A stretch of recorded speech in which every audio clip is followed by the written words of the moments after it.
আলাইহি ওয়াসাল্লাম। আলহামদুলিল্লাহ, আলহামদুলিল্লাহ। হে দুনিয়ার মাবুনগণ, আল্লাহ বলতেছেন, আল্লাহ বলেন উলা ইন্নাল্লাযিনা আমানু ওয়া আমিলুস সালিহাত উলাইকা আসহাবুল জান্নাত। আল্লাহ যারা নেককার বান্দা বান্দি, যারা সৎ কর্ম করবে তারাই পাবে জান্নাত। জোরে বলি সুবহানাল্লাহ। ঘোষণাটা কার? কথা বলেন। আল্লাহর ঘোষণা কোনোদিন ভুল হয়, কিন্তু নেক বান্দা বান্দি হইতে কোনো শর্ত লাগে? টাকা পয়সা কিচ্ছু লাগে না, সৎ কর্ম করতেও কিছু লাগে না। আমরা নিজেরা সৎ কর্ম করব, আবার অপরজনকে সৎ কাজের উপদেশ দিতে হবে। কার হুকুম? নিজেরা সব অসৎ কর্ম করব না, অপরকেও আমরা অসৎ কাজের আদেশ করব না। সবাই বলি আমিন। আল্লাহ তাআলা এমন গুনাহ হইতে আমাদের সবারই হেফাজত করুক। জোরে বলি সুবহানাল্লাহ। হে দুনিয়ার মাবুনগণ, আল্লাহর নবী করিম সাল্লাল্লাহু আলাইহি ওয়াসাল্লাম বলেন, একদিন হযরত আলীকে ডাক দিয়ে বলতেছেন, আলী, আলী রে, কোথাও যায় যদি একটা আমলের কথা শুনতে পারো, সেই আমলটা সঙ্গে সঙ্গে সেই আমলটা করা শুরু করে দিও, আগামীকালের জন্য রেখে দিও না। আগামীকাল আসবে রে আলী, তোমাদের জীবনের গ্যারান্টি কেউ দিতে পারবে কি? পারবে না ও আলী, তোমাদের জীবনের গ্যারান্টি কেউ দিতে পারে না। আমরা তো বতর আইলে আর ইবাদত ছাড়িয়ে দিই। কথা বলেন, ছাড়িয়ে দিই। কেন না, বতর তুলে আমরা সেই ইবাদত করব। বতর তোলার টাইম কি আমার আল্লাহ দিবে? জোরে বলেন, দিবে? দিবে না। জীবনের কোনো গ্যারান্টি নেই, জীবনের কোনো ভরসা আছে? তাই আল্লাহর নবী বলে, আলী রে, যখন যে আমলের কথা শুনতে পারো তখনই সেই আমলটা করা শুরু করে দাও। কেননা ওরে আগামীকালের জন্য রেখে দিও না, আগামীকাল আসবে, তোমাদের জীবনের গ্যারান্টি কেউ দিতে। কথা বলেন ঠিক কি ঠিক? আল্লাহর নবী আলীকে বললেন, আলী রে, মৃত্যু তুমি কতটুকু কাছে রাখো? হযরত আলী বললেন, ইয়া রাসূলুল্লাহ, ইয়া হাবিবাল্লাহ, যখন আমি ফজরের নামাজ আদায় করি, আমি মনে মনে বলি, ফজরের নামাজ আদায় করলাম, জোহরের নামাজ পাবো না। জোহরের নামাজ যখন আদায় করি তখনই মনে মনে বলি, জোহরের নামাজ আদায় করলাম, মনে হয় আমি আসরের নামাজ পাবো না, এর মধ্যেই মনে হয় আমার মওত হতে পারে।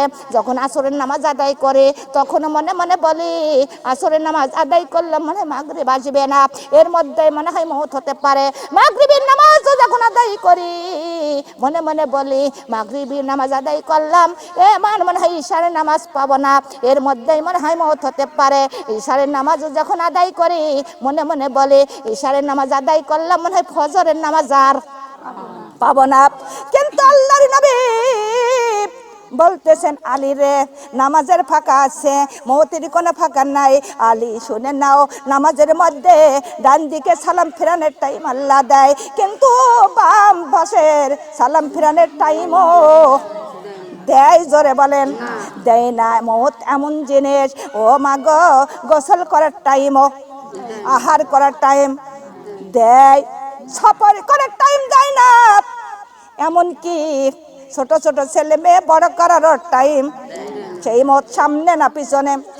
কথা বলেন, সামনে সেই মত না জানি কখন চলে আসে। তাই আমাদের আল্লাহর ইবাদত ফেলে থোয়া যাবে না। যাবে? জোরে বলেন। কোরআন আপনি পড়তেছেন, এমন কথা বলবেন না যে কাল পড়বো, কেননা কালকে আপনি দুনিয়ায় থাকবেন এটা কোনো গ্যারান্টি নাই। কিন্তু অল্প পারেন অল্পই পড়বেন, তাও ছেড়ে দোয়া যাবে? যাবে না। দুনিয়ার মাবুনগণ, একটা যুবক দৌড়ে এসে বললেন, আল্লাহর নবী, এই দুনিয়া চালাক আর বুদ্ধিমান লোকটাকে বলে দেন। আল্লাহর নবী বললেন, এই দুনিয়ার চালাক ও বুদ্ধিমান যারা সর্বদা মৃত্যুর চিন্তা করে, আর মৃত্যুর চিন্তা করে যারা কবরের পুঁজি গোছায়, তারা হলে এই দুনিয়ার অধিক চালাক ও বুদ্ধিমান। যারা বলে সুবহানাল্লাহ। কথাটা ঠিক না বে ঠিক? হে দুনিয়ার মাবুনগণ, আমরা এমন চালাক, ঘর বাড়ি দালান কোঠা কত কি করতেছি কারো জানাই না, কিন্তু জানলেই তো সে জেনে যাবে গোপনে গোপনে কত টাকা পয়সা ব্যাংক ব্যালেন্সে রাখি কিনা। একটা টাকাও আমাদের আপনার কাজে লাগবে কি জোরে বলেন? কিচ্ছু লাগবে না, সব ফেলে দিয়ে চলে যেতে হবে অন্ধকার গহীন কবরে। ওই কবরে আমাদের সঙ্গে কেউ যাবে, কেউ যাবে না। ওই কবরের সঙ্গে কেউ হবে। কবরের মধ্যে যাওয়ার সঙ্গে সঙ্গে মুনকার নকির ফেরেশতা চলে আসবে, আসিয়া বলবে মার রব্বুকা ওয়া মা দিনুকা মান নাবিউকা। কয়টি প্রশ্ন? তিনটি প্রশ্ন। না পারলে প্রশ্নের জবাব শুরু হয়ে যাবে কবরের আযাব। কথা বলেন ঠিক কি বেরে? দুনিয়ার মা বোনগা মুনকার নকির বলবে মা রব্বুকা ওয়া মা দিনুকা মান নাবিউকা। তোমার রবকে, তোমার দিন কি, তোমার নবীকে। বলবো রব আমার আল্লাহ, দিন আমার ইসলাম, নবী আমার মুহাম্মদ সাল্লাল্লাহু আলাইহি ওয়াসাল্লাম।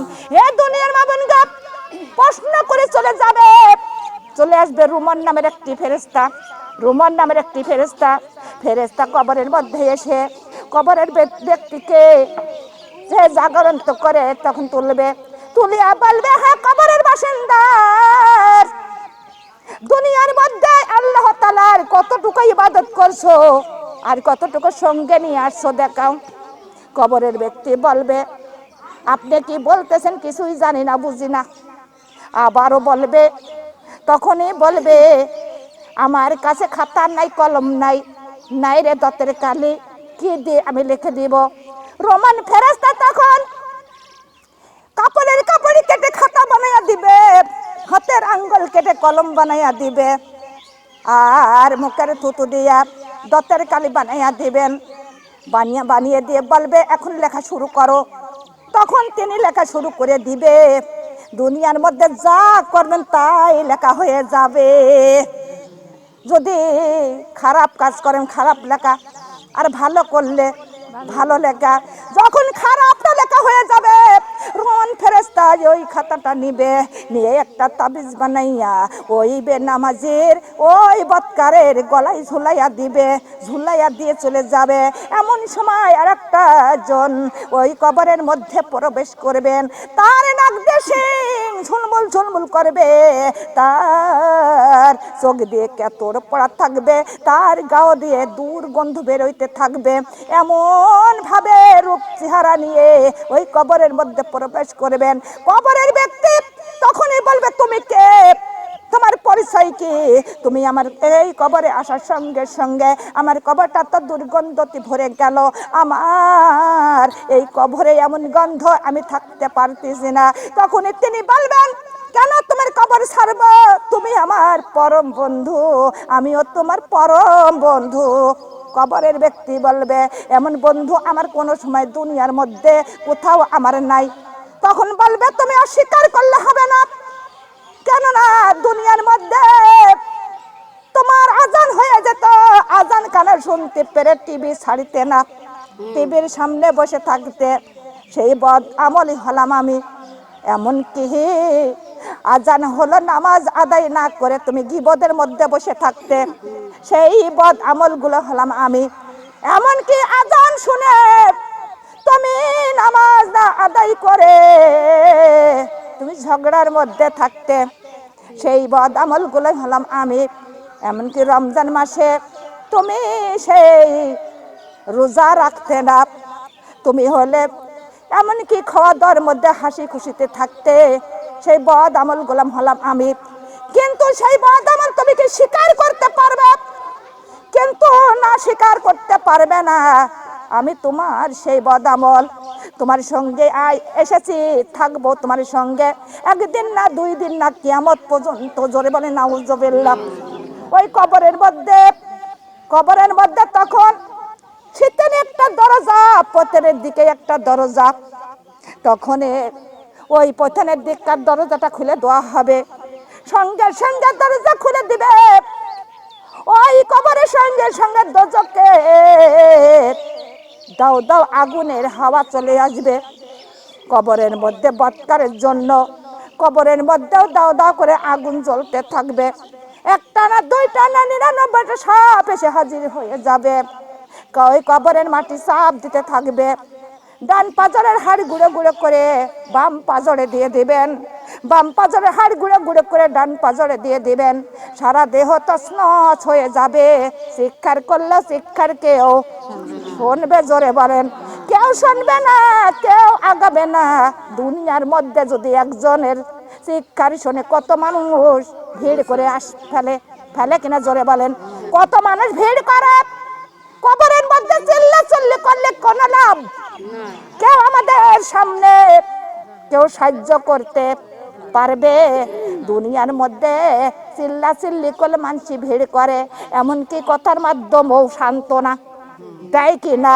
কথার মাধ্যমেও তার নিষ্পত্তি করে দেয় কিনা? এমনকি আপনার পক্ষ দুই একজন হয় কিনা? আর এই কবরের মধ্যে কবরের মধ্যে আপনার পক্ষ কেউ নিবে না। নিবে? জোরে বলেন। তাই ওই বদকার হইয়া বেনামাজি হইয়া কবরে যাওয়া যাবে না। একদিন না, দুই দিন না, হাজার হাজার কোটি কোটি বছর থাকতে হবে। কথা বলেন ঠিক কি বে ঠিক? লা ইলাহা ইল্লাল্লাহ, লা ইলাহা। আসমানে জমিনের চেহারা আজরাইল, আসমানে জমিনের মতরে চেহারা আজরাইল আসিল বাড়িতে। লা ইলাহা ইল্লাল্লাহ। গরম দেবেন। আল্লাহ লা ইলাহা। আসমানে জমিনের মতরে চেহারা, আসমানে জমিনের মতরে চেহারা আজরাইল আইলো আমার সামনেতে। লা ইলাহা ইল্লাল্লাহ, কালিমা লা ইলাহা আল্লাহ, লা ইলাহা আল্লাহ। পাও দুখানা আকাশেতে, পাও দুখানা আকাশেতে, মাথাটা তার জমিনে। লা ইলাহা ইল্লাল্লাহ, লা ইলাহা ইল্লাল্লাহ, হে কালিমা লা ইলাহা ইল্লাল্লাহ, কালিমা লা ইলাহা। এমন ভীষণ চেহারা নিয়ে, এমন ভীষণ চেহারা নিয়ে আজরাইল আসলো সামনেতে। লা ইলাহা ইল্লাল্লাহ, লা ইলাহা ইল্লাল্লাহ। এবার কারিমাতা যাও রে আজরাইল, এবার কারিমাতা যাও রে আজরাইল, ফজর নামাজ আমার কাজা। লা ইলাহা ইল্লাল্লাহ, কালিমা লা ইলাহা ইল্লাল্লাহ। কাগতি মিনতি করি রে আজরাইল, কাগতি মিনতি করি রে আজরাইল, এবার কার মতো ফিরিয়া যাও। লা ইলাহা ইল্লাল্লাহ, লা ইলাহা ইল্লাল্লাহ, লা ইলাহা। কেমন করে যাব ফিরে, কেমন করে যাব ফিরে, আল্লাহর হুকুম নিয়ে এসেছি। লা ইলাহা ইল্লাল্লাহ, কালিমা লা ইলাহা ইল্লাল্লাহ। আসমানে জামিন চেহারা আজরাইলের, আসমানে জামিন চেহারা আজরাইলের আসিল আমার সামনেতে। লা ইলাহা ইল্লাল্লাহ, কালিমা লা ইলাহা ইল্লাল্লাহ। পাও দুখানা আকাশেতে, পাও দুখানা আকাশেতে, মাথা খানা জমিনে। লা ইলাহা ইল্লাল্লাহ, কালিমা লা ইলাহা ইল্লাল্লাহ, লা ইলাহা। এমন ভীষণ চেহারা নিয়ে, এমন ভীষণ চেহারা নিয়ে আজরাইল আইলো সামনেতে। লা ইলাহা ইল্লাল্লাহ, কালিমা লা ইলাহা কাগতি মিনতি করি রে আজরাইল কাগতি মিনতি করি রে আজরাইল এবার কার মতো ফিরিয়ে যাও লা ইলাহা ইল্লাল্লাহ কালিমা লা ইলাহা ইল্লাল্লাহ লা ইলাহা কেমন করে যাব ফিরে কেমন করে যাব ফিরে আল্লাহর হুকুম নিয়ে এসেছি লা ইলাহা ইল্লাল্লাহ কালিমা লা ইলাহা ইল্লাল্লাহ কালিমা লা ইলাহা আগে যদি জানতাম আমি আগে যদি জানতাম আমি মৃত্যুর যন্ত্রণা লা ইলাহা ইল্লাল্লাহ কালিমা লা ইলাহা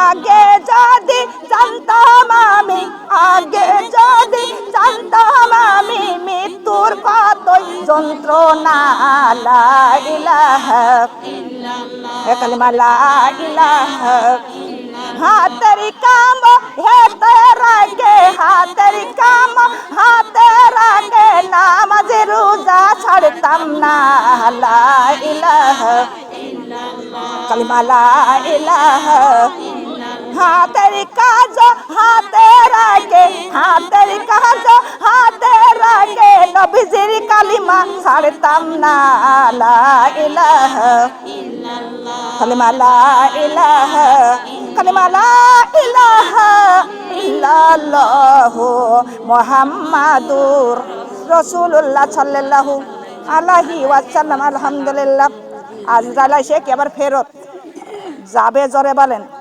আজরাইল এসে কি ফেরত চলে যাবে যাবে না দুনিয়ার মাবুনগা তার এমন ভয়ঙ্কর চেহারা নিয়ে সে তার সামনে বসে যাবে দুনিয়ার মাবুনগা তার পা দুইখান থাকবে আসমানে তার মাথাটা থাকবে জমিনের মধ্যে এমন আকৃতি চেহারা নিয়ে ওই ব্যক্তির সামনে হাজির হয়ে যাবে দুনিয়ার মাবুনগো তার চেহারাটা দেখার বার সঙ্গে সঙ্গে তার পিপাসাতে তার কলিজা ফেটে যাবে চক্ষু দুটো উল্টাইয়া যাবে দুনিয়ার মাবুনগো চক্ষু দিয়ে উল্টা পড়বে এমন ভাবে পানির পিপাসা সাত দরিয়ার পানিও যদি তার গালে মুখে ঢালা হয় পানির পিপাসা কখনো মেটবে জোরে বলেন দুনিয়ার মাবুনগর মুমিন ও মুমিনাতা তারা কোনোদিন পানির এমন পিপাসা লাগবে না ওই আজরাইল আলাইহি ওয়াসাল্লাম মুমিন ও মুমিনাতা যখন রূহটা কবজ করতে আসবেন এমন সুন্দর চেহারা নিয়ে এমন সুন্দর রূপ নিয়ে ওরে এমন নরম ভদ্র ভাবে তার পাশে বসে যাবেন জোরে বলে সুবহানাল্লাহ তাহলে নেককার হওয়ার দরকার আছে কিনা আমরা যাই করেছি আল্লাহর কাছে আজকেই আমরা ক্ষমা চাবো কার কাছে তওবা করব কার কাছে রাজি আছেন হে দুনিয়ার মাবুনগা আল্লাহর কাছে যা অপরাধ করেছি ক্ষমা চাবো কার কাছে আল্লাহর কাছে আর যারা মানুষের কাছে যা অপরাধ করা যায় সেটা ক্ষমা চাইতে হবে মানুষেরই কাছে কার কাছে মার কাছে যদি অন্যায় করেন ক্ষমা চাবেন কার কাছে কথা বলেন মার কাছে ক্ষমা না চাইয়া যদি কবরে যান আমার আল্লাহ কোনোদিনও ওই ক্ষমা করবে স্বামীর কাছে যদি অপরাধ করেন ক্ষমা চাবেন কার কাছে কার কাছে স্বামীর কাছে যদি অপরাধ করেন স্বামীর কাছে ক্ষমা চাওয়া লাগবে কার কাছে স্বামীর কাছে ক্ষমা না চাইয়া কবরে যাওয়া যাবে কবরে যাওয়া যাবে না একটা মুসল্লি তিনি বিবাহ করলেন বিবাহ করার পর 25 বছর ধরে ঘর সংসার করলেন দুইটা সন্তান জন্ম দিলেন দুয়ার পর ওই মহিলাটা মৃত্যুবরণ করলেন মৃত্যুবরণ করার পর ওই মুসল্লি বিবির কবরটা সর্বদা জিয়ারত করে বিবির জন্য দোয়া করতে থাকে কিন্তু এমন সময় একটা আল্লাহর ওলি মুসল্লির বাড়ি চলে আসলেন মুসল্লির বাড়ি এসে মেহমান হয়ে বলতেছে মুসল্লি ভাই এই কবরটা কার বলে এই কবরটা তো আমার বিবির বলে এই কবরটা আপনার বিবির আপনার বিবি কি আপনার সঙ্গে কোনোদিন বেয়াদবি করেছে কিনা বলেন না আমার বিবি কোনোদিন আমার সঙ্গে খারাপ ব্যবহার করে নাই কোনোদিন খারাপ আচরণ করি নাই। ওই আলী আউলা বলতেছে, হে মুসল্লি, তোমার বিবির কবরে দাউ দাউ করে আগুন জ্বলতেছে, গায়ের গোস্ত খসে খসে যাচ্ছে। এমন কথা শুনে মুসল্লির চোখে পানি, তিনি দুই চোখের পানি ছেড়ে দিয়ে কাঁদতেছেন। কেননা আমার বিবি কোনোদিন তো আমার সাথে করে দুর্ব্যবহার করে নাই, তে আমার বিবির কবরে এমন আযাব হবে কেন? তখন মুসল্লি বলতেছেন, হে আলী আউলা, হে আমার মেহমান, এমন আচরণ খারাপ ব্যবহার আমার বিবি আমার সঙ্গে তো কোনোদিন করি নাই। তখন ওই আলী আল্লাহ বলতেছে, হে মুসল্লি, তুমি বিবাহের দিন থেকে এই মৃত্যু পর্যন্ত একটু একটু তুমি হিসাব করে দেখো, মনে করে দেখো, কোনোদিন তোমার সঙ্গে কোনো খারাপ ব্যবহার করছে কিনা। তখনই মনে করতেছেন, মনে করে করে তখন বলতেছেন, না আমার তো কোনো সময় মনে পড়ে না। বলতেছে, আবারও তুমি মনে করো। আবারও তখন মনে করতেছে। তখনই হঠাৎ করে বলতেছেন, হে আলেওয়ালা লোক শোনো, হে মেহমান শুনে নাও, কিন্তু আমার বিয়ের 3 দিন পরে আমি একটা আমার বিবির জন্য শাড়ি কিনেছিলাম। কি কিনেছিল? শাড়িটা কিনে এনেছিলাম, কিন্তু আমার বিবির ওই শাড়িটা পছন্দ হয়েছিল না। বিবির মন বেজার, বিবির মনটা মুখটা কালো। আমি দেখিয়া বুঝতে পারলাম, বিবি গো, তোমার মনে হয় এই শাড়িটা পছন্দ হয় নাই, কিন্তু আমি বুঝতে পেরেছি তুমি এবারকার মতোই শাড়িটা পরো, আগামী শোন তোমার একটা ভালো শাড়ি কিনে দেব। বিবি আমার মুখটা বেজার করেছিলেন। বিবিটা ওই শাড়িটা কিন্তু পরেছেন, কিন্তু মনটা ভালো ছিল না। তখনই ওই আল্লাহর ওলি বলতেছেন, হে মুসল্লি, এই কারণে কি তোমার বিবি তোমার কাছে ক্ষমা চেয়েছিল বলেন না? কিন্তু বলতেছেন, ও মুসল্লি, এইটুকুই যদি তোমার বিবি তোমার কাছে ক্ষমা চাইতো, তখন যদি তুমি ক্ষমা করে দিতে ক্ষমা পাইতো, কিন্তু তুমি ক্ষমা করো নাই, সেও ক্ষমা চাই নাই। তাই আমার আল্লাহ তাআলা তোমার বিবির এমন কি ক্ষমা করে নাই, তাই কবরের মধ্যে এমন কঠিন আযাব। জোরে বলেন আউযুবিল্লাহ। হে দুনিয়ার মা বোনেরা, সামান্য একটু ব্যাপার, তাই যদি কবরে এমন আযাব হতে পারে, আমরা স্বামীর সঙ্গে কত দুর্ব্যবহার করে কিনা? জোরে বলেন। এই দেশের লোক মনে হয় না। হে দুনিয়ার মা বোনেরা, স্বামীর সঙ্গে দুর্ব্যবহার করা যাবে কি? জোরে বলেন। হুকুম টাকার কথা বলেন, আল্লাহর হুকুম, স্বামীর সঙ্গে কোনো দুর্ব্যবহার করা যাবে না। তখন আল্লাহর ওলি কাছে জিজ্ঞেস করলেন, হে আল্লাহর ওলি, তাহলে আমার বিবির কবরে এমন শাস্তি আযাব কি করে নিবারণ হবে, কি করে মাফ হবে? আল্লাহর ওলি বললেন, হে মুসল্লি, তুমি আল্লাহর কাছে তুমি প্রার্থনা করো যে আল্লাহ, আমার বিবি যা আমার সঙ্গে করেছে আমি স্বামী তার ক্ষমা করে দিলাম। জোরে বলে সুবহানাল্লাহ। তুমি যদি ক্ষমা করে দাও, আল্লাহর কাছে যদি মাপ চাইয়া, নিশ্চয় আমার আল্লাহ তোমার বিবির কবরের আযাব মাফ করে দিবে। তখনই ওই মুসল্লি আল্লাহর কাছে তখন প্রার্থনা করতে লাগলো, আল্লাহর কাছে মাপ চাইতে লাগলো। কার জন্য? জোরে বলেন, কার জন্য? বিবির জন্য। তখন আল্লাহ তাআলা ডাক দিয়া বলেন, ও মুসল্লি, তোমার বিবির কবরের আযাব আমি আল্লাহ এখন মাফ করে দিলাম। জোরে বলে সুবহানাল্লাহ। দুনিয়ার মা বোন গো, আপনি যদি যতই খারাপ হন, আপনি যদি স্বামীর আগে মৃত্যুবরণ করতে পারেন, তাহলে তো আপনার কপাল ভালো, ভাগ্য ভালো। কেননা যদি স্বামী একবার যদি বলে আমার বিবি ভালো, আমার বিবি আমার কাছে কতই না ভালো ছিল, এক ফোঁটা যদি চোখের পানি পড়ে, আপনার জাহান্নামের আগুন নিভিয়ে যাবে। আর ওই একটা কথাইতে আপনি আল্লাহ তাআলা জান্নাতের মেহমান বানাইয়া দিবেন। জোরে বলি সুবহানাল্লাহ। কথাটা কার?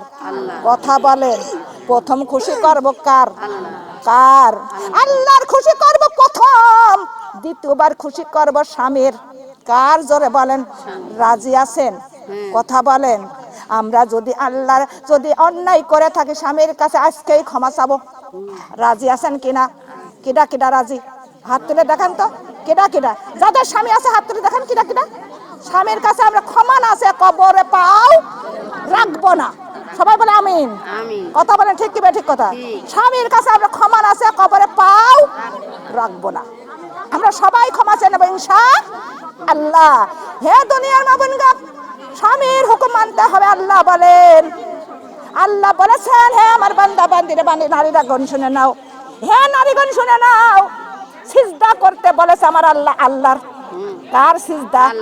আল্লাহ বলতেছে নারীরা আমার সিজদা করো। আল্লাহ বলেন দ্বিতীয়বার যদি সিজদার কথা বলতাম, ও নারীরা তোমার স্বামীর পায়ে, জোরে বলে সুবহানাল্লাহ। কার পায়ে? জোরে বলেন কার পায়ে?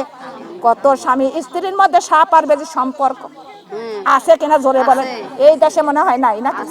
হ্যাঁ দুনিয়ার মা বোনগণ, কিন্তু হাসি খুশিতে আছে। আবার যদি স্বামী বাড়িতে আসে মনটা বেজার, এমন মহিলা আছে কি? আপনার দেশে নাই মনে? দুনিয়ার মা বোনগণ, আমরা মন বেজারি করে থাকবো আর স্বামী আলেই খুশি হতে হবে। কথা বলেন কথা ডাকার, কথা ডাকার আল্লাহর কথা অমান্য করা যাবে কি? হযরত মা ফাতিমা জোহরা 3 দিন অনাহারে থাকতেন, তাও স্বামীর সঙ্গে চাকরাঙ্গায়া কথা বলেছে।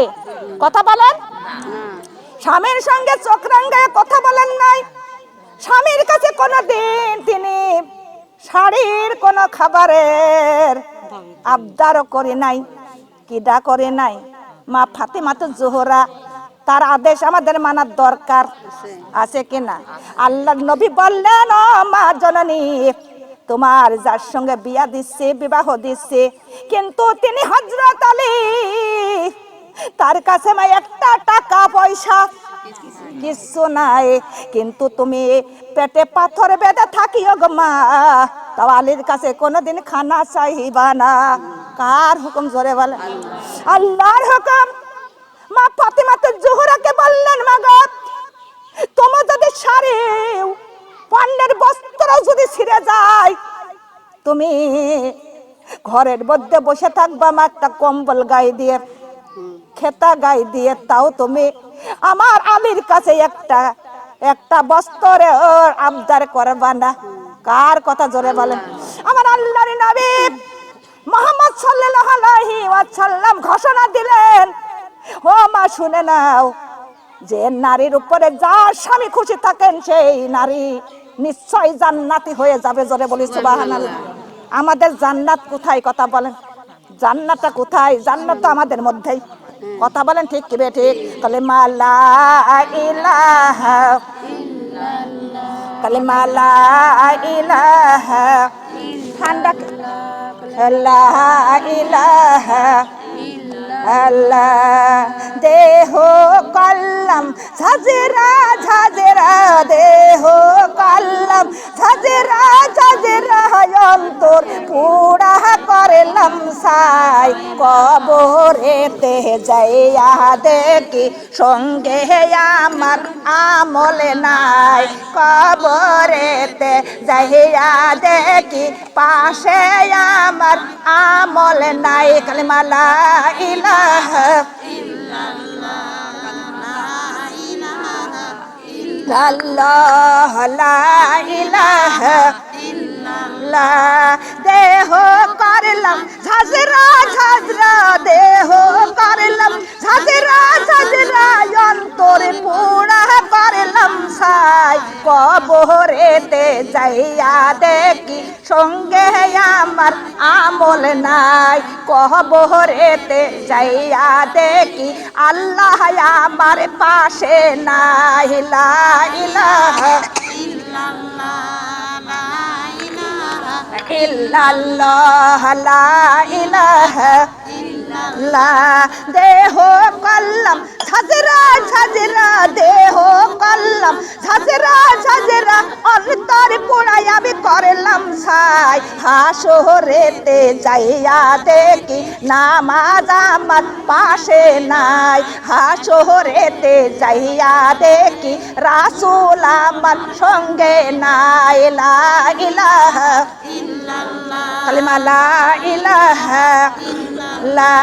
দেহ কলম ঝাজরা ঝাজরা, দেহ কলম ঝাজরা ঝাজরা, অন্তর পুরাই আমি করলাম ছাই, নাই মিজানেতে যাইয়া দেখি দান খয়রাত সঙ্গে নাই মিজানেতে যাইয়া দেখি নবীজি আমার পাশে নাই লা ইলাহা ইল্লাল্লাহ লা ইলাহা ইল্লাল্লাহ দেহ কলম ঝাজরা ঝাজরা দেহ কলম ঝাজরা ঝাজরা অন্তরে পোড়া করলাম সাই বলেছে রাতে যাইয়া দেখি মাগো সঙ্গে আমার কোরআন নাই বলেছে রাতে যাইয়া দেখি মাগো সঙ্গে আমার কোরআন নাই লা ইলাহা কালিমা লা ইলাহা দেহ কলম ঝাজরা ঝাজরা দেহ কলম ঝাজরা ঝাজরা অন্তরে পোড়া করলাম সাই হিসাবেতে যাইয়া দেখি সঙ্গে আমার রোজা নাই হিসাবেতে যাইয়া দেখি রাসূল আমার পাশে নাই লা ইলাহা কালিমা লা ইলাহা কালিমা লা ইলাহা ইল্লাল্লাহ মুহাম্মাদুর রাসূলুল্লাহ সাল্লাল্লাহু আলাইহি ওয়াসাল্লাম। এই দেহটা পুরায়া এই দেহটাই আমরা ঝাঁঝরা করলাম কার জন্য? কথা বলেন। এই দেহটা ঝাঁঝরা করেছি সংসারের কাজের জন্য, সন্তানের জন্য, কিন্তু কবরে যে দেখি মাগো সঙ্গে একটা আমলও নাই। দেহটা পুড়ায়া ঝাঁঝরা করেছেন এই সংসারের কাজে লাগাইছেন, এই দেহটা সন্তানের কাজে লাগাইছেন, কিন্তু আমল করেন নাই। আর ওই কবরের মধ্যে যে কি আপনি আমল পাবেন খুঁজলে? কথা বলেন। এই দেহটা পুরা, এই দেহটা ঝাঁঝরা ঝাঁঝরা অন্তর পুরা করে দিয়েছেন ছাই, কবরের মধ্যে যে দেখি একটা আমল সঙ্গে নাই। কথা বলেন ঠিক কি বেঠিক? ওই কবরের মধ্যে যদি আমল না থাকে, আল্লাহ যদি আমাদের পাশে না থাকে কি হবে? দুনিয়ার মাবনগা হাসরের ময়দানে আমাদের সঙ্গে যদি নামাজ রোজা না থাকে, নবীজি যদি আমাদের পাশে না থাকে, আমাদের কি হবে সেই দিন? কথা বলেন। সেই দিন কোন প্রিয় পাত্র আল্লাহর বান্দা বান্দি হওয়া যাবে না, আল্লাহর মুমিন ও মুমিনাত হওয়া যাবে। সেই দিন আমার নবীর ওর উম্মতি বলে দাবিও করা যাবে। দুনিয়ার মাবুনগতায় কাজ করতে হবে, আবার আল্লাহর ইবাদত করতে হবে না। কার হুকুম? আল্লাহর হুকুম মেনে চলার দরকার আছে কিনা? এ দুনিয়ার মাবুনগা হযরত মা ফাতিমাতুজ জোহরা কোন জীবনেও তিনি স্বামীর কাছে কোনদিন কোনো আবদার করেছে? স্বামীর হাতে এক সময় টাকা পয়সা থাকে, আবার এক সময় থাকেও না। সেইগুলা আমাদের বুঝতে হবে কিনা? আবদার করলে কি হবে? আবদার যদি টাকা পয়সা স্বামীর কাছে না থাকে, আবদার করবেন, স্বামী যদি না দিতে পারে স্বামীর মনে কষ্ট লাগে কি লাগে না? কথা বলেন। তাই আমরা কেউ কি স্বামীর মনে কষ্ট দেব? কথা বলেন। মা ফাতিমাতুজ জোহরা কিন্তু একদিন হযরত আলী চলে গেল কামের সন্ধানে, কাজ করতে গেল। একদিন, দুই দিন, তিন দিন হয়ে গেল, কিন্তু কোনো কাজ পাইল না। কাজ পাইল না, হযরত আলী বাড়িতে ফিরে আসলেন। বাড়িতে ফিরে আসতেছেন এমন সময় একটা ভিক্ষুক, একটা অসহায় লোক পথের ধারে বসে আছেন। এমন সময় হযরত আলীকে দেখে সালাম দিলেন। সালাম দিয়ে বলতেছেন, আলী রে, তুমি আমার যদি কিছু খাইতে দিতে তাহলে আমি একটু বাঁচতাম। কেন নাই আমি আজকে 4 দিন অনাহারে। কয়দিন? 4 দিন অনাহারে। তখনই বলতেছেন, আলী তোমার বাড়িটা কই? বলো, ওই দেখেন আমার বাড়ি ওখানে। আমার বাড়িতে, আমার কাছে তো খাবার নাই, আমার বাড়িতে গেলে খাবারের ব্যবস্থা হবে ইনশাআল্লাহ। তখনই হযরত আলী বলতেছে, চলেন, আপনি আমার সঙ্গে চলেন। কিন্তু তিনি বলতেছেন, আলী আমার তো হাঁটার ক্ষমতাটা নাই, তুমি আমাকে কাঁধে করে নিয়ে চলো। হযরত আলী তখন কাঁধে করে নিয়ে দেউড়ির মাঝে চলে গেল। দেউড়ির মাঝে যাইয়া হযরত আলী তখন তার গায়ের নতুন চাদরটা পেরে বসতে দিলেন। জোরে বলে সুবহানাল্লাহ। বসতে দিলেন। বসতে দিয়ে বাড়ির মধ্যে চলে গেল। বাড়ির মধ্যে, ঘরের মধ্যে যাইয়া বলেন, আসসালামু আলাইকুম ইহা বাইত, হে আমার বাড়ির বাবু বিবি ঘরের মধ্যে আসো কিনা। মা ফাতিমাতুজ জোহরা সালামের জবাব দিলেন, জবাব দিয়ে ঘরটা খুলতে গেল, সঙ্গে সঙ্গে হুবড়ি খেয়ে পড়ে গেল। যখন পড়ে গেল হযরত আলী তাকে ধরে তুললেন আর বলতেছে, ফাতিমা রে তুমি আমার জন্য কেন ঘরের দরজা খুলতে গেলে, আবার কেন বা পড়ে গেলে? এমন সময় আল্লাহর নবী হাজির। আল্লাহর নবী বললেন, আলী রে এমন কথা বইল না, কেননা যে নারী স্বামীর জন্য ঘরের দরজাটা খুলে দেয় সেই নারী যেন ঘরের দরজা খুললো না, সেই নারী যেন জান্নাতের দরজা খুললো। জোরে বলে সুবহানাল্লাহ। কথা ডাকার কথা বলে, স্বামীর জন্য ঘরের দরজা খোলা মানে কিসের দরজা খোলা? জান্নাতের দরজা খোলা। আল্লাহর নবী বলেছেন, হে দুনিয়ার মাবুনগণ, আল্লাহর নবী চলে গেলেন। এমন সময় ওই অসহায় লোককে দেওড়ির মাঝে বসে আছেন, কিসের আশায়? কথার বলেন, খাবারের আশায়। কিন্তু হযরত আলী বিবিকে বললেন, বিবি ঘরে কি কোনো খাবার আছে? বলে, না গো স্বামী, কিন্তু আছে 3 দিনের মধ্যে কোনো খাবার নাই। হে স্বামী, খুদার জ্বালায় হাসান আর হুসাইন 2 ভাই ওই ধুলার মধ্যে গড়াগড়ি দেয় গো স্বামী, একটা খাবারও তার মুখে আমি দিতে পারি না। স্বামী গো আমার ঘরে তো কোনো খাবার নাই। তখন হযরত আলী বললেন, বিবি আমি যে একজনের খাবারের আশায় দেউড়ির মাঝে রেখে এসেছি, তিনি তো খাবারের আশায় আছে। আশা দেয়ালে সেই আশায় থাকে কিনা? কথা বলেন। আমরা কত কত মুসলমান আশায় দিয়ে সেই আশা রাখি নে। কথা বলেন কিনা? এমন মুসলমান আমরা একজনের কথা দিয়ে কথা রাখি নে, একজনের কথা ঘরে খিলাপ করি, একজনের আশা দিয়ে এই জিনিসটা তো দেব, কিন্তু আর দিই নে। এমন মুসলমান আছে কি আছে না? কথা বলেন। এ দুনিয়ার মাবুনগণ, সে কেমন মুসলমান?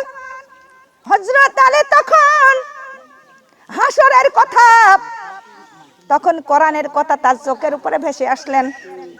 কোরআনটা নিয়ে তখন বসলেন, বসিয়া কোরআন পড়তেছে আর আল্লাহর কাছে বলতেছেন, হে রব্বুল আলামিন, তুমি তো কোরআন কারীমের মধ্যে বলেছো ইয়াকা নাবুদু ওয়া ইয়াকা নাস্তাইন। আল্লাহ বলেছেন, হে বান্দারা তোমরা আমার ইবাদত করো। কার ইবাদত? আল্লাহর ইবাদত করো আর আল্লাহর কাছে সাহায্য চাও। বিপদে পড়লে বিপদ উদ্ধার করবে কে? আল্লাহ। কথা বলেন। আল্লাহ উদ্ধারকারী, আল্লাহ বিপদ মুক্তকারী। কথা বলেন। তার ইবাদত করতে হবে, তার কাছে সাহায্য চাইতে হবে। আর সাহায্য চাইলে আমার আল্লাহ কোনোদিন তার খালি হাত ফিরাইয়া দেয়। আল্লাহর কাছে কি কোনো তার অভাব অনটন আছে? আমার আল্লাহ যতই দিক, আল্লাহর ভান্ডার থেকে কোনোদিন ফুরাবে না। ফুরাবে? জোরে বলেন। দুনিয়ার মাবুনগো, হযরত আলী আল্লাহর কাছে প্রার্থনা করতে লাগলো, আল্লাহ একটা অসহায় লোক আমি খাবারের দোয়ার আশায় আমার দেউড়ির মাঝে বসায় রেখেছি, কিন্তু আমার ঘরে এক মুঠো খাবারের ব্যবস্থা নাই। হে আল্লাহ, তুমি আমার সাহায্য দাও, তুমি আল্লাহ আমার কিছু খাবারের ব্যবস্থা করো। তখন আল্লাহ তাআলা সঙ্গে সঙ্গে জান্নাতের এক পুটলি খাবার আমার হযরত আলীর বাড়িতে নিয়ে আসলেন। হযরত জিবরাইল আলাইহিস সালাম কার হাতে দিয়েছেন? জিবরাইল। জিবরাইল নিয়ে আমার হযরত আলীর কাছে দিয়ে চলে গেলেন। সে কিসের খাবার ছিল? জান্নাতের খাবার। কিসের খাবার? জান্নাতের খাবার। ওই খাবারের পুটলি যখন হযরত আলীর কাছে পৌঁছে গেল, তখন একটা ঘিরানি আলাদা। কথা বলেন। একটা খিচুড়ি ভাত যদি রান্না করা যায় তাও ঘিরান বাড়ায় কিনা? পোলোয়ারও ঘিরান বাড়ায় কিনা? গোশ মাছেরও ঘিরান। কিন্তু এমন ঘিরান বেরোচ্ছে, এই ঘিরানটা লেগে গেল হযরত হাসান হোসেনের নাকে। 2 ভাই ছুটে আসলেন, এসে বাবার কাছে বলতেছে, বাবা আপনার কাছে মনে হয় কিছু খাবার আছে, আমাদের খাবার দিতে হবে। কেননা 3 দিন অনাহারে। কয়দিন? হে দুনিয়ার মাবুনগো, 3 দিন অনাহারে। করে থাকেও তারা কোনদিন আল্লাহর ইবাদত ছাড়েছে। আমরা সকালে ঘুমেতে উঠে নাস্তা, কথা বলেন, তারপরে আবার খাওয়া, তারপরে আবার বিকালেও কিছু, আবারও রাত হলে খাই কিনা জোরে বলেন। দিনের মধ্যে 4-5 বার খাইলেও আমাদের কোনো আত্মে মেটে না। আমরা আল্লাহর ইবাদত করতে খাওয়াই কোনো আলসি না, ইবাদত করতে আলসি, কথা বলেন ঠিক কি ঠিক? আর তারা আল্লাহর কেমন ইবাদত করতো, আল্লাহর কেমন প্রেমিক। তারা 3 দিন 4 দিন অনাহারে, গাতাদের পণ্ডে কোনো বস্ত্র থাকতো না, তারা কুড়ে ঘরের মধ্যে বাস করত, কিন্তু তাও আল্লাহর ইবাদত কোনো সময় ছাড়তো। কেননা তারা ভাবতো যে দুনিয়াটা রঙিন ঘরে ঘরে, কখন আল্লাহ সুতো ধরে টান দিবে সবাই চলে যেতে হবে, হবে কিনা? এই দুনিয়ায় সবই রেখে যাব, কিচ্ছু সঙ্গে নিয়ে যাব না। এইভাবে হযরত আলী পুটলিটা কাছে করে রাখলেন। এমন সময় হাসান হোসেন দৌড়িয়ে এসে বলে, বাবা খাদ্য দাও, খাবার দাও, তোমার কাছে আছে। এত ঘেরান হযরত আলী পুটলিটা বুকের সঙ্গে করলেন, কেননা এই খাবারটা দেবে কার? কথা বলেন, কার দেবে? মেহমানের। সেই খাবার যদি আমি সন্তানদের খাওয়াইয়া দিই, তাহলে আমার মেহমানের কি দেব? দুনিয়ার মা বোনগা, মেহমানের কথা ভেসে আসলো এবং কাল কিয়ামতের কথা, কোরআনের কথা হযরত আলীর চোখের উপরে ভেসে আসলো। কেননা এই খাবারের আশায় ওই অসহায় লোকটা বসে আছে, কথা বলেন। আর এই খাবার যতই আমার সন্তান না খেয়ে থাকুক, এই খাবার আমার সন্তানকে আমি দিতে পারবো না। এই কথা বলে হযরত আলী পুটলিটা বুকের সঙ্গে করলেন। হাসান হোসেন ওই বাবার পুটলিটা ধরে টানতেছেন। কোন সময় হযরত আলী সন্তানের দিকে খেয়াল করে না। এমন সময় পুটলিটা যখন কাড়িয়ে নিতে যায়, হযরত আলী পুটলিটা মাথার উপরে করলেন। হাসান হোসেন পাও জড়াইয়া ধরে, বাবা একটু খাবার দাও। ওরে তাহাও হযরত আলী খাবার দেয় না, সন্তানের পাও ধরে টানে। কিন্তু হযরত আলী পাওটা ছাড়াইয়া, কিন্তু তাও সন্তানের মুখে রুজু তাকাইল না। কেননা আমি একটা মেহমান দেওয়ারির মাঝে এনেছি, সেই মেহমান আমার খাবারের জন্য আশায় বসে আছে। দুনিয়ার মা বোনগা, এমনকি আমরা দেব, কথা বলেন, আমরা কোন সময় এমন কাজ করব না আমার সন্তানরাই না খেয়ে আছে আর একজনের কি দেব। কতজনের থাকিতেও দেয় না, এমন লোক আছে কি আছে না? আল্লাহ বলেন, ও মিম্মা রাযাকনাহুম ইউনফিকুন। আল্লাহ বলেন, আমি যা রিজিক দিয়েছি তা হতে তোমরা ব্যয় করো, যত ব্যয় করবা তত তোমার ঘরে আমি পাঠাইয়া দেব। আল্লাহর কাছে কোনো তার অভাব অনটন আছে? এ দুনিয়ার মা বোনগা, তখন খাবার ওই মেহমানের কাছে নিয়ে গেলেন। হাসান হোসেন কাঁদতেছেন। হাসান হোসেন বলতেছে, ভাই, ও ভাই, তুমি তো বলেছিলে মা ভালো না, আমার বাবাই ভালো, কিন্তু আজকে তো দেখতেছি ওরে বাবাও তো ভালো না। কেননা মাও খাবার দিতে পারে না, আজকে বাবার কাছে খাবার থাকা সত্ত্বেও বাবা দিল না। কিন্তু আজকে দেখতেছি মাও ভালো না রে, বাবাও ভালো না। ও ভাই, চলো তো নানাজির কাছে যাই। ওরে নানাজির কাছে যাইয়া খাবারের কথা তো বলা যাবে না, কেননা আমার মা তো বলেছে যতই না খেয়ে থাকো তোমার নানাজির কাছে কোনো খাবার চেয়েও না। কেননা তোমার নানা যদি খাতে না দিতে পারে তোমার নানার মনে কষ্ট লাগবে, দুঃখ লাগবে। কিন্তু ভাই চলো নানার কাছে যাই, নানার কাছে খাবার চাবো না, আজকে তা নানার সাহাবীর কাছে আমরা কিছু খাবার চাবো, খাবার নেব। এই কথা বলে হাসান আর হোসেন তখন পথে রওনা হয়ে গেল। হাঁটতে হাঁটতে আমার নবীজির দরবারে পৌঁছে গেলেন। নবীজি তাকায়া দেখেন হাসান আর হুসাইন চলে আসতেছে। হাসান আর হুসাইন আসতেছে নবীজি তখন মনের মধ্যে একটু খুশি লাগলেন, কেননা আমার নবীজি যতই কষ্ট লাগুক হাসান হুসাইন যখন নানা বলে ডাক দিত আর কাছে যা বসতো আমার নবীজি সমস্ত দুঃখ কষ্ট সব ভুলে যেত। জোরে বলে সুবহানাল্লাহ। তখন দেখে নবীজির পাশে একটা নবীর সাহাবী বসে আছে, কিন্তু সেই সাহাবী ছিলেন ফেরেশতা, তার নাম ছিলেন জিব্রাইল আলাইহিস সালাম, কিন্তু তিনি দাইয়াতুল কালবির রূপ নিয়ে বসে আছেন। এমন সময় হাসান আর হুসাইন চলে গেল, যাইয়া সালাম দিয়ে ওখানে বসিলেন।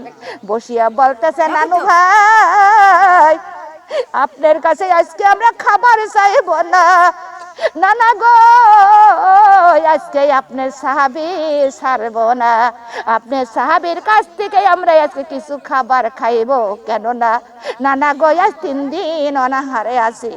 এ দুনিয়ার মা বোন গা, একদিন আমার মা ফাতেমা তো জোহরা 3 দিন অনাহারে, গায়ে একটু কাপড় নাই, তিনি ঘরের মধ্যে কেতা একটা কম্বল জড়াইয়া তিনি সিজদায় পড়ে আছে। হাসান হোসেন ধুলাই গড়াগড়ি দিয়ে কান্দে। এমন সময় বিল্লাল রাদিয়াল্লাহু তাআলা আনহু এসে এই দৃশ্য দেখে, দেখিয়া হাসান হোসেনকে বলল, তোমার আম্মা জান কোথায়? বলে আমার আম্মা আমার জননী সিজদায় পড়ে আছে। এই কথা বিল্লাল শুনে নবীজির কাছে যা বললেন, নবী গো আপনার কন্যা মা ফাতেমার কি হয়েছে, কি অভিমান যে তিনি সিজদায় পড়ে আছে আর হাসান হুসাইন ধোলাই গড়াগড়ি দিচ্ছে। আমার দয়ারে নবী মায়ারে নবী ওরে সে সইতে পারে না আমার জননীর কষ্ট। তিনি হাঁটতে হাঁটতে চলে গেলেন মা ফাতেমার হজরায়, যাইয়া সালাম দিলেন। মা ফাতেমা তো জোহরা তখন সালামের উত্তর দিলেন, বলতেছে, নবী বলেন, মা গো তোমার কি অভিমান হয়েছে, তুমি সিজদায় পড়ে আছো কেন? আমি কি তোমার ঘরের মধ্যে ঢুকতে পারি গো মা? তখনই বলতেছেন, বাবা আমার ঘরের মধ্যে আসবেন না বাবা গো, আমার ছতরে ঢাকার মতো একটা কাপড় নাই বাবা, আমার ঘরে আসবেন না। নবীজি রুমাল কেন একটা ফাঁক দিয়ে দিলেন। আমার মা ফাতেমা ওই রুমালটা মাথাটা ঢেকিয়া বলতেছেন, বাবা এখন আমার ঘরের মধ্যে আসতে পারেন। তখনই আমার নবীজি ঘরের মধ্যে চলে গেল। বলতেছে, মা গো তুমি কেন সিজদায় পড়ে আসো আমাকে বলো। তখন বলতেছে, আব্বা জান আজ 3 দিন 4 দিনের মধ্যে কোনো খাবারের ব্যবস্থা নাই। ও আমার আব্বা জান, হাসান হুসাইন 2 ভাই শুধু ক্ষুধার জ্বালায় তারা গড়াগড়ি দিচ্ছেন ধুলায়, তারা ছটবট করে, তাই আমি আজকে সিজদায় পড়েছি। মাবুদ এত গরিব কেন, আমি এত গরিব কেন আমার বানাইছেন? একটা টাকা পয়সা 1 মুঠো চাল কেন তা আমার ঘরে নাই কেন? আমার নবীজি 2 চোখের পানি ছেড়ে দিল, ছেড়ে দিয়ে কাঁদতেছেন, মা গো তুমি আমার কন্যা মা ফাতেমা, ওরে তুমি আজকে তোমার হাসান হোসেন 3 দিন 4 দিন অনাহারে, তোমার পিতা আজকে যে 7 দিন অনাহারে, তোমার পিতা মুহাম্মদ সাল্লাল্লাহু আলাইহি ওয়াসাল্লাম পেটে পাথর বেঁধে আমি তোমার দেখতে এসেছি মা গো। ও দুনিয়ার মা বোন গো, তারা 7 দিন আমার নবী 7 দিন অনাহারে থাকতেন, মা ফাতেমা 3 দিন 4 দিন অনাহারে, কিন্তু তারা কিভাবে দিনটা কাটাইতো আর কিভাবে কি কষ্ট করে তারা এই ইসলাম টিকিয়ে রাখেছিলেন। ইসলাম সহজ জিনিস না গো মা, ইসলাম কত কঠিন, কত কত দুঃখ কষ্ট না ভোগ করলে ইসলাম প্রচার করা যায় না, যায় কি জোরে বলেন? হে দুনিয়ার মা বোন গো, তখন আমার নবীজি বলতেছেন, মা গো তুমি যে যাই নামাজটা পেড়ে বসে আছো ওই জামাই নামাজটার কন্যাটা একটু উঠাও। কন্যাটা উঠাইলেন, তখনই নবীজি বললেন মাগো ওই জায়ের নামাজের নিচ দিয়ে কি যাই একটু তাকায়া দেখো।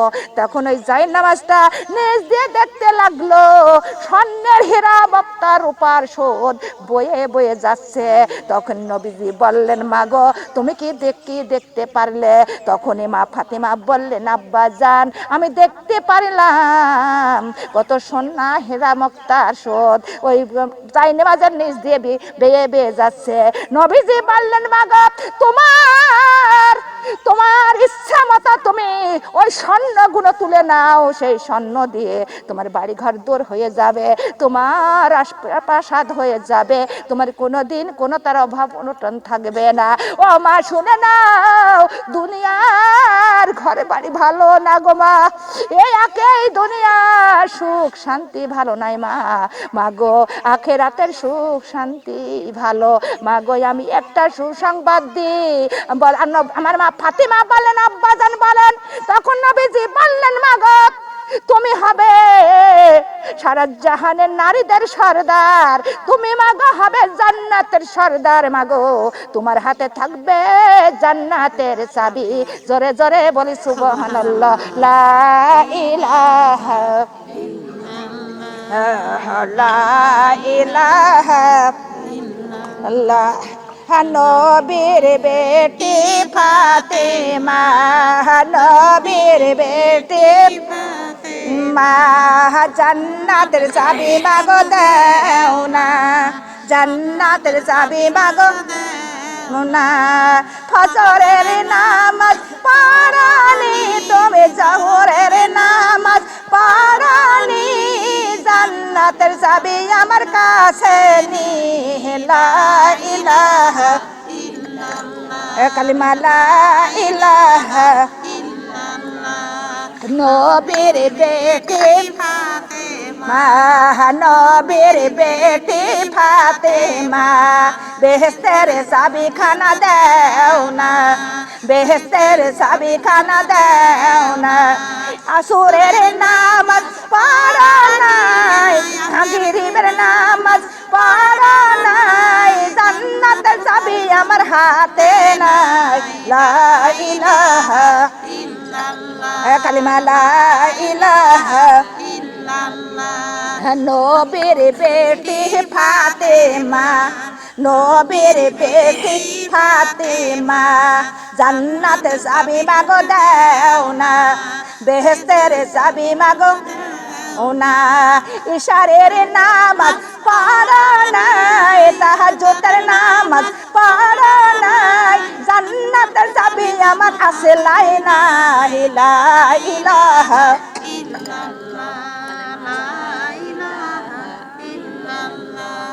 নবীর বেটি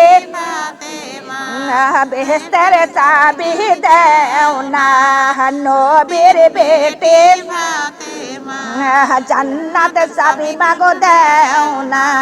খাসি পর্দা করো নাই, স্বামীর খেদমত করো নাই, জান্নাতের চাবি আমার কাছে নাই। লা ইলাহা ইল্লাল্লাহ, কালিমা লা ইলাহা ইল্লাল্লাহ। নবীর বেটি ফাতেমা, জান্নাতের চাবি মাগো না, নবীর বেটি মা, জান্নাতের চাবি মাগো না। ফরজে রোজা রাখো নাই, ফরজে রোজা রাখো নাই, জান্নাতের চাবি আমার কাছে নাই। লা ইলাহা ইল্লাল্লাহ, পড়ো লা ইলাহা ইল্লাল্লাহ। নবীর বেটি মা, বেহেশতের চাবি মাগো দাও না, নবীর বেটি জান্নাতের চাবি মাগো দাও না। কোরআন হাদিস মানো নাই, ইসলাম তোমরা মানো নাই, জান্নাতের চাবি আমার কাছে নাই। লা ইলাহা ইল্লাল্লাহ, কালিমা লা ইলাহা ইল্লাল্লাহ, কালিমা লা ইলাহা ইল্লাল্লাহু।